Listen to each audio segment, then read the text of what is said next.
تو یہ پہلے طے کیجئے کہ بیدار ہو کر تقریر سنیں، اور جو باتیں کہی جائے گی اس کے اوپر عمل بھی کریں گے انشاءاللہ۔ جی عمل کریں گے تو مختصر پیغام دے کر میں رخصت ہوں۔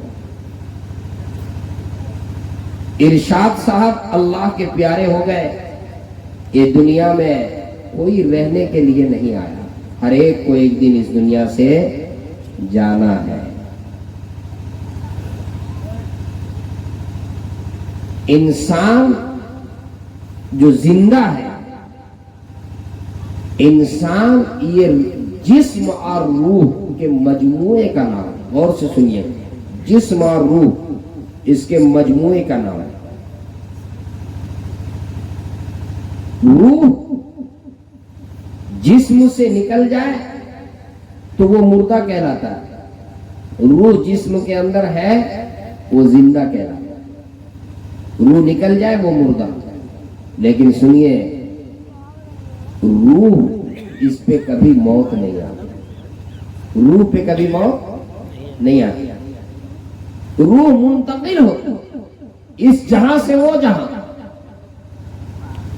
روح پہ کبھی موت نہیں آتی۔ اب وہ روح جو جسم سے نکلی، یہ روح کہاں پہنچی، اس کا ٹھکانہ کہاں ہے، کوئی نہیں بتا سکتا۔ مولانا ابوالکلام صاحب سے پوچھئے کہ روح جو انسان کے جسم سے نکلی، حضرت بتائیے نا کہ یہ روح کہاں گئی، جنت گئی یا جہنم؟ ٹھکانے تو دو ہی ہیں، جنت یا جہنم، کہاں روح گئی؟ مولانا بتائیں گے کہ میں نہیں بتا سکتا، کوئی نہیں بتا سکتا کہاں یہ روح گئی۔ بعض روح ہے جنت جاتی ہے اور بعض روح ہے جہنم۔ کون سی روح جنت میں اس کا ٹھکانہ اور کون سی روح کا ٹھکانہ جہنم، یہ ہمیں اور آپ کو معلوم نہیں۔ پیارے آقا جناب محمد الرسول اللہ صلی اللہ علیہ وسلم کچھ نشانی بیان، علامت بیان، جس سے یہ پتہ چلے کہ یہ روح اس کا ٹھکانہ جنت اور یہ روح اس کا ٹھکانہ جہنم۔ وہ علامت کیا ہے، وہ نشانی کیا ہے، میں اسے آپ کی خدمت میں بڑی اختصار کے ساتھ پیش کروں گا۔ بات سمجھ میں آ رہی ہے؟ ایک موقع پر پیارے آقا جناب محمد رسول اللہ صلی اللہ علیہ وسلم تشریف فرما تھے، ایک جنازے کا گزر ہوا، آقا کے سامنے سے ایک جنازہ کا گزر ہوا، کچھ لوگ جنازے کے پیچھے پیچھے چل رہے تھے۔ جب وہ جنازے کا گزر ہوا تو پیارے آقا صلی اللہ علیہ وسلم نے جنازے کے گزرنے کے بعد ارشاد فرمایا، وجبت، واجب ہو، وجبت، اس پہ واجب ہو۔ تھوڑی دیر کے بعد ایک دوسرا جنازہ بھی وہیں سے گزرا، اس کے پیچھے بھی اللہ کے بندے چل رہے تھے۔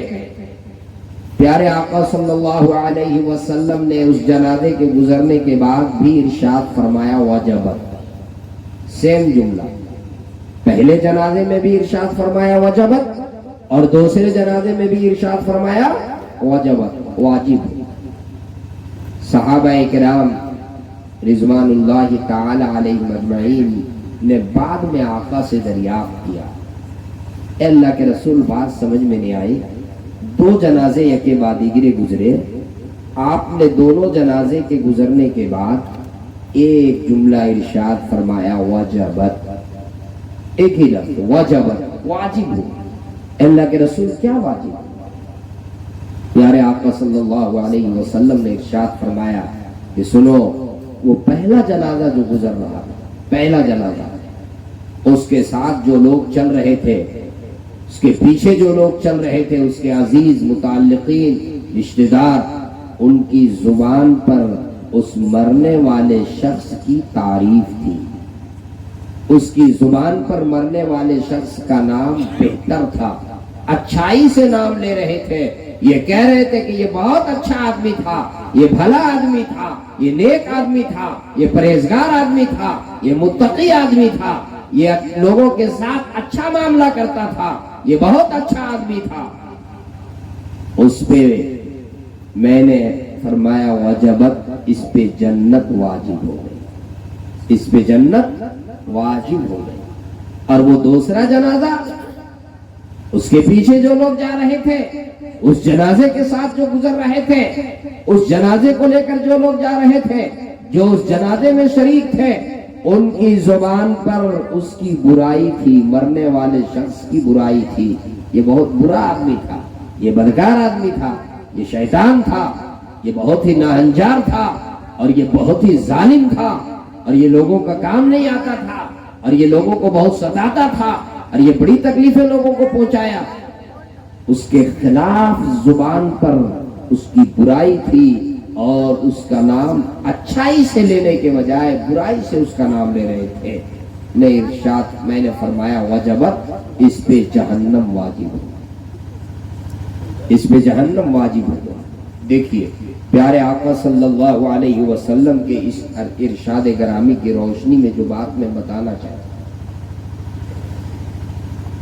پیارے آقا صلی اللہ علیہ وسلم کے اس ارشاد گرامی کو روشنی میں جو بات میں بتانا چاہتا ہوں، آقا کے اس ارشاد گرامی سے یہ بات سمجھ میں آئی کہ اگر کوئی شخص دنیا سے چلا جائے اور دنیا سے جانے کے بعد اس کا نام اللہ کے بندوں کی زبان پر اچھائی سے آ جائے، اللہ کے بندے اس کا نام اچھے سے لیں، اور اللہ کے بندے اس کی تعریف کریں، اللہ کے بندے اس کی بھلائی کو بیان کریں، یہ علامت ہے اس بات کی کہ یہ شخص جنتی ہے، اس کی روح کا ٹھکانہ جنت۔ اور دنیا سے جانے والے کا نام اگر برائی سے لیں، یہ علامت ہے اس بات کی کہ اس کی روح جہنم میں ہے، یہ مرنے والا شخص جہنم میں چلا۔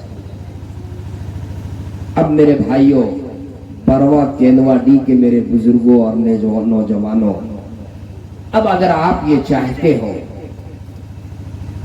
کہ دنیا سے جانے کے بعد لوگ میرا نام اچھائی سے لیں، تو آپ کو اس کے لیے چند کام کرنا ہوگا۔ مختصر میں بتاؤں گا 2 سے 3 کام۔ اگر یہ 3 کام کریں گے تو اللہ کی ذات عالی سے یہ یقین ہے، اللہ کی ذات عالی سے یہ امید ہے کہ جب آپ اس دنیا سے جائیں گے تو انشاءاللہ آپ کے جنازے میں جو لوگ شریک ہوں گے، آپ کے بعد جو لوگ، آپ کے متعلقین، آپ کے اعزاء، آپ کے رشتہ دار، آپ کے چاہنے والے، آپ کے گاؤں والے، آپ کے محلے والے، آپ کے خاندان والے، آپ کے علاقہ والے آپ کے جنازے میں شرکت کریں گے تو آپ کا نام اچھائی سے لیں گے، اور یہ کہیں گے کہ یہ بھلا آدمی تھا، یہ نیک آدمی تھا، یہ اچھا آدمی تھا، یہ پرہیزگار آدمی تھا۔ اگر آپ 3 کام کریں، اتنا کام، صرف 3 کام، میں وہ 3 کام آپ کو بتاؤں گا، لیکن پہلے وعدہ کیجئے کہ انشاءاللہ کریں گے، انشاءاللہ کریں گے، انشاءاللہ۔ ذرا ہاتھ اٹھا کر کہیے نا انشاءاللہ۔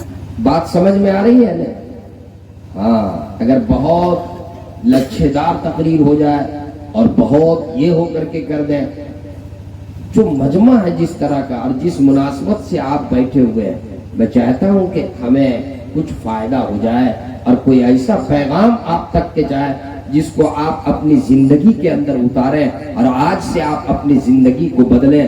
ہمارے نوجوان لوگ بیٹھے ہوئے ہیں، میں نوجوانوں سے بھی مخاطب ہوں، اے میرے نوجوانوں، آپ قوم کے مستقبل ہو، آپ قوم کے مستقبل ہو، آپ اپنے اندر انقلاب پیدا کرو، آپ اپنی زندگی کے اندر انقلاب پیدا کرنے کی کوشش کرو۔ ابھی کل ہی میں ایک پروگرام میں، پرسوں میں ایک پروگرام میں تھا، جھارکھنڈ ہی کے کیپٹل شہر میں پروگرام میں گیا تھا، جس محلے میں وہ پروگرام ہو رہا تھا، وہاں کے لوگوں نے، ذمہ داروں نے مجھ سے کہا کہ مولانا ذرا آپ نوجوانوں کی اصلاح کی بات کریں۔ وہاں پر ایک پرشاسنک ذمہ دار شخص تھے، انہوں نے نوجوانوں کو اشاروں میں سمجھایا، میں نے ان سے بعد میں معلوم کیا، انہوں نے کہا مولانا بہت المیہ ہے کہ ہمارے مسلمانوں میں ہمارے نوجوانوں کا ایک طبقہ وہ ہے جو نشہ کرتا ہے اور جو منشیات کا عادی ہو چکا ہے. اور میں چونکہ پرشاسنک طور پر میں یہاں کا ذمہ دار ہوں، اس لیے روزمرہ ایسے نوجوانوں سے میری ملاقاتیں ہوتی ہیں اور میں بہت اندر سے پریشان رہتا ہوں.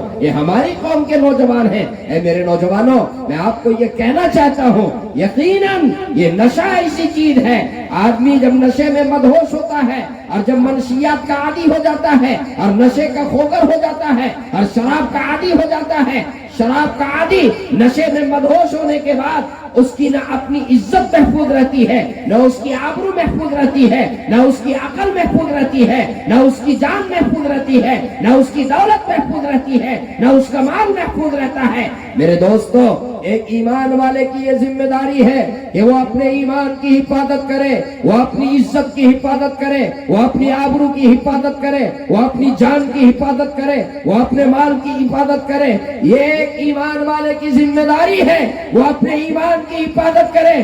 جس چیز سے ایمان خطرے میں ہو، جس چیز سے جان خطرے میں ہو، جس چیز سے عزت خطرے میں ہو، جس چیز سے آبرو خطرے میں ہو، جس چیز سے مال و دولت خطرے میں ہو، اس کے قریب بھی نہ جائے، اس سے دور ہو. میں کیا آپ سے یہ جاننا چاہتا ہوں، کیا یہ بات صحیح نہیں ہے کہ جو آدمی نشہ میں آ جاتا ہے اور نشے میں جب مدہوش ہو جاتا ہے اور نشہ کرنے کے بعد وہ جب نشے میں شرابور ہو جاتا ہے، بتائیے جو بات میں کہہ رہا ہوں کیا اس کی جان محفوظ رہتی ہے؟ آج کل نہیں دیکھتے ایسے حادثات نہیں ہو رہے ہیں کہ نشہ کرنے کے بعد وہ گاڑی چلا رہا ہے، گاڑی ڈرائیو کرتا ہے اور نشے میں ہونے کی وجہ سے وہ ایکسیڈنٹ کر جاتا ہے. اس کے لیے اس کی جان بھی خطرے میں ہے یا نہیں ہے؟ اس کا مال بھی خطرے میں ہے یا نہیں ہے؟ اس کی اپنی عزت خطرے میں ہے یا نہیں ہے؟ اس کی اپنی آبرو خطرے میں ہے یا نہیں ہے؟ اے میرے نوجوانوں، آپ قوم کے مستقبل ہو. اے میرے نوجوانوں، میں آپ کو یہ پیغام دینا چاہتا ہوں، آپ نشے سے دور ہو جائیے. اور میں ذمہ دار لوگوں سے کہوں گا، آپ اپنا ایسا سماج بنائیے، اپنے سماج کے اندر ایسا نظام بنائیے، ایسی سوسائٹی بنائیے، ایسا قانون بنائیے، ایسا ضابطہ بنائیے کہ اپنے پورے سماج کو نشہ سے مکت کیجیے. اور جو نشہ کرے اور جو شراب پیے اور جو شراب کے قریب جائے اس کو بائیکاٹ کیجیے، اس کو شاشن بائیکاٹ کیجیے، اس کے اوپر پابندی لگائیے، اس کو سزا دیجیے اور اس کو تنبیہ کیجیے اور کوشش کیجیے کہ جہاں تک ہو سکے، ممکن ہو سکے، اس کی تربیت کر کے اور اس کو راہ راست پر لائیے. مجھے امید ہے کہ نوجوان ضرور، جو لوگ جہاں تک میری آواز پہنچ رہی ہے، مجھے امید ہے کہ میری بات پر وہ لبیک کہیں گے اور یہ توبہ کریں گے اور یہ عزم کریں گے کہ آئندہ نشے کے قریب نہیں جائیں گے انشاءاللہ. ہاتھ اٹھا کر کہیے انشاءاللہ. بات کہاں سے میں نے شروع کی کہ اگر آپ یہ چاہتے ہیں کہ دنیا سے جانے کے بعد ہمارا نام اچھائی سے لے، کئی کام کرنا ہے، 3 کام کرنا ہے. پہلا کام، کسی کا حق اگر مجھ سے متعلق ہو، کسی کا حق مجھ سے متعلق ہو تو اس بات کی کوشش کریں کہ دنیا سے جانے سے پہلے صاحب حق کو اس کا حق ادا کر دے. کسی کا حق لے کر دنیا سے نہ جائے. زمین آپ کے پاس کسی کی ہے، آپ اس کی زمین دے دیجئے. قرض آپ کسی کا لیے ہوئے ہیں، آپ اسے ادا کر دیجئے. اور کوئی حق آپ سے متعلق ہے، آپ اس کے حق کو ادا کر دیجئے. آپ حق لے کر دنیا سے مت جائیے.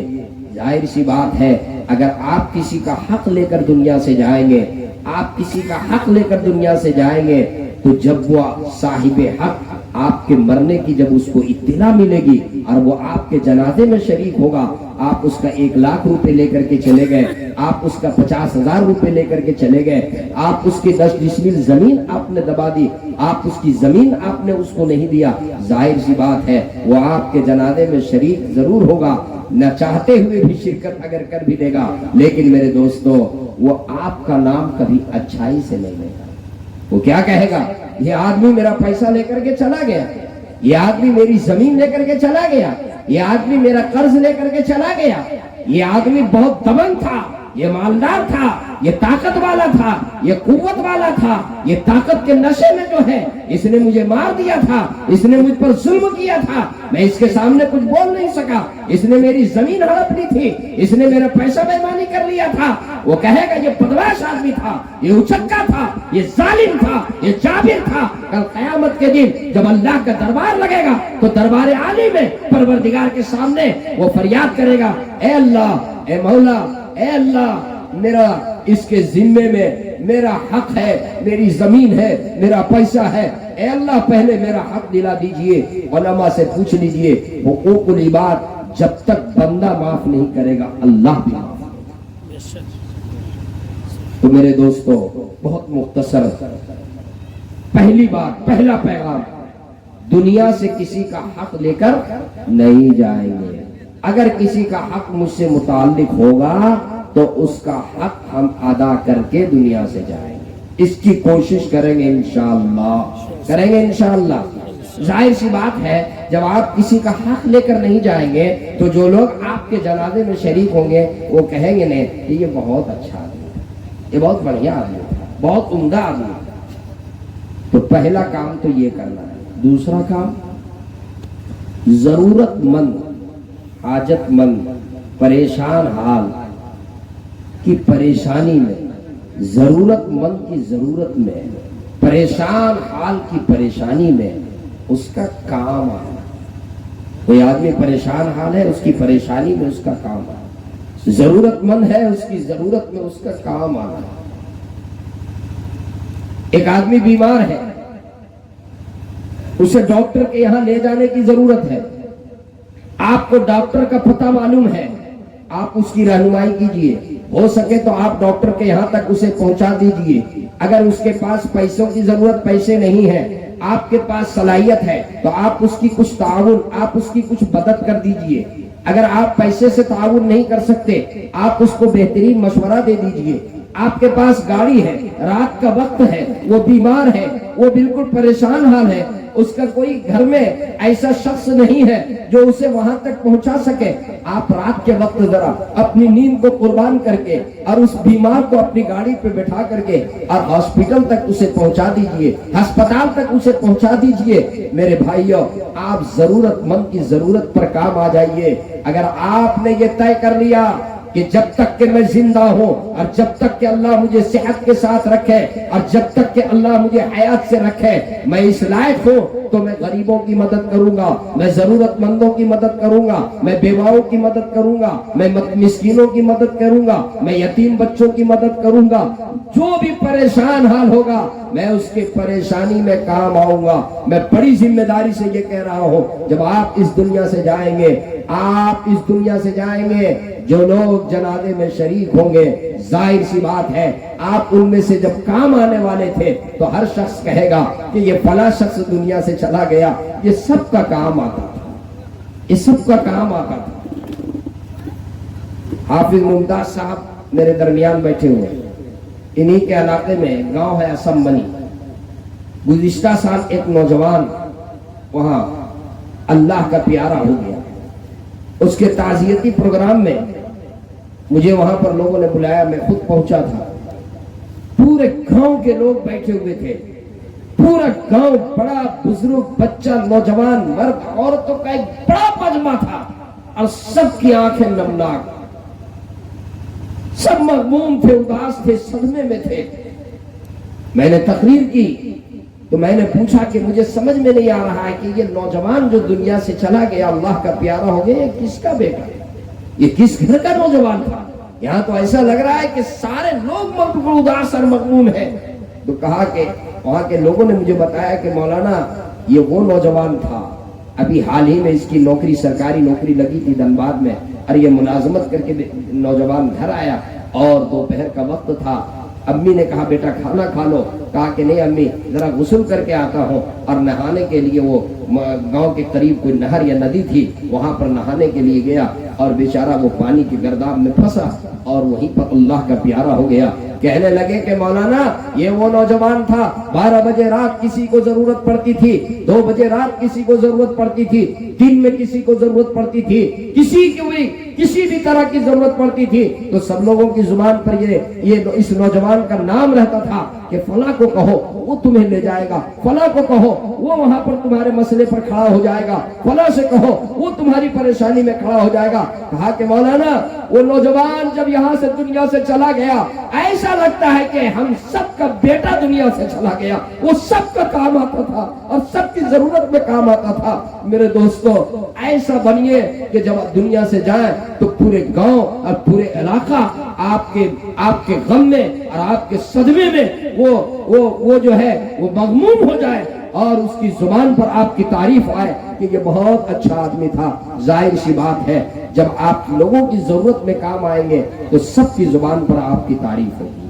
تو یہ دوسرا کام کرنا، کسی بھی پریشان حال کی پریشانی میں کام آنا ہے، کریں گے انشاءاللہ جہاں تک ممکن ہو سکے، اپنی صلاحیت کے مطابق، اپنی استطاعت کے مطابق، اپنی قدرت کے مطابق ہمیں ساتھ دینا ہے انشاءاللہ۔